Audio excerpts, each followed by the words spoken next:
whichever way you judge me has absolutely no impact on me because I'm completely stoned.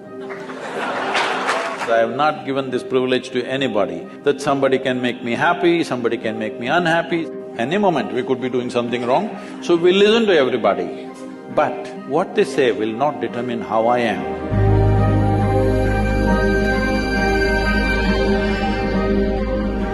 So Sadhguru, sometime back I happened to be in a situation where a friend of mine was drunk. So when she was in the drunk state, she was repeatedly saying that please don't judge me as I'm drinking, please don't judge me. It is… but she has lost her judgment, but she doesn't want you.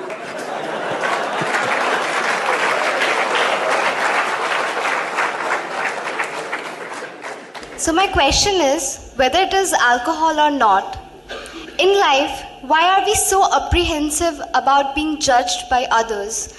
And how can we not let this come on our way of being happy?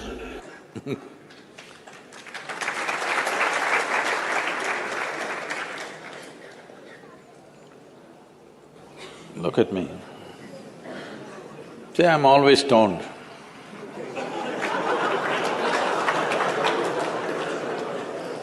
Never touched a substance, but always stoned. You can judge me whichever way you want.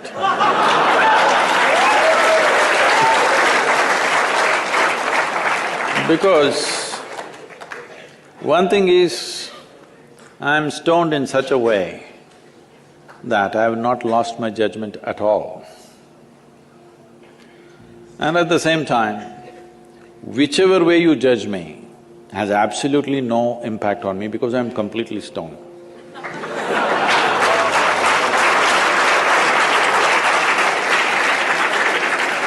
Having said that, why this consumption of alcohol and drugs is growing the way it's growing in the world is, this is because the heavens have been collapsing. Yes, I was in Bangalore just 3-4 weeks ago. There were over 8,000 people doing a 2-day program with me. And just casually I asked, how many of you think you will go to heaven? Only 5 hands went up. Then I asked, are you all the hell people? No, it's just that both heaven and hell have collapsed in people's minds. This is the first time in the history of humanity that this many people in the world can think for themselves. Otherwise, your priest, your mullah, your pandit or a book was thinking for you. The first time that so many people can think for themselves. Are they thinking right, thinking wrong? There are many issues about that. But they're thinking right, thinking wrong, but they're thinking. So all illogical things are naturally collapsing. Still, this generation has not fully walked away from it, still there is fear. They can't openly say, there's no goddamn hell or heaven. They're still fearful about it, but they're trying to make a little heaven for themselves here. So, hey, wait. So naturally, when they're not able to do it for themselves out of their own intelligence, they will fall back on chemicals.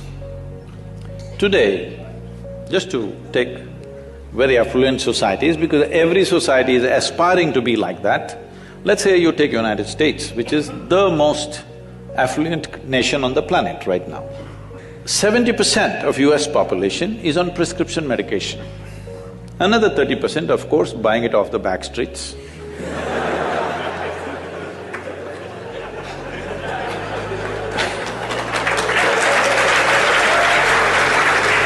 Most affluent nation, obviously affluence is not working. To be healthful, you need chemicals. To be joyful, you need chemicals. To be peaceful, you need chemicals. To be ecstatic, of course, that is ecstasy. So, I'm not even looking at it morally. It's never a moral issue for me. If 90% of this population right now is on chemicals, believe me, the next generation that we produce will be a generation which is much less than us. If we produce a next generation less than ourselves, we have committed a crime against humanity, because the next generation must be at least one step ahead of us, otherwise we've lost it. We've lost the entire process of civilization when we produce a next generation which is actually less than us. So, we are heading towards this rapidly. Unless we teach individual human beings how to simply sit here and be blissed out. Stoned enough or no? Just look at me. But am I conscious enough, alert enough, clear enough? If there was a way to intoxicate yourself without losing your judgment, without losing your awareness, without losing your intelligence, it's a great thing. Intoxication is a fantastic thing. Only problem is, it takes away your judgment, it takes away your intelligence, incapacitates you. That is the problem, isn't it? Is it true? Ask anybody, you're not in the medical sciences, but ask anybody, is it true that this body here is the greatest chemical factory in the universe right now? The universe that we know at least? Only problem is you're a lousy manager. If you know how to manage this, you would be like me, always blissed out.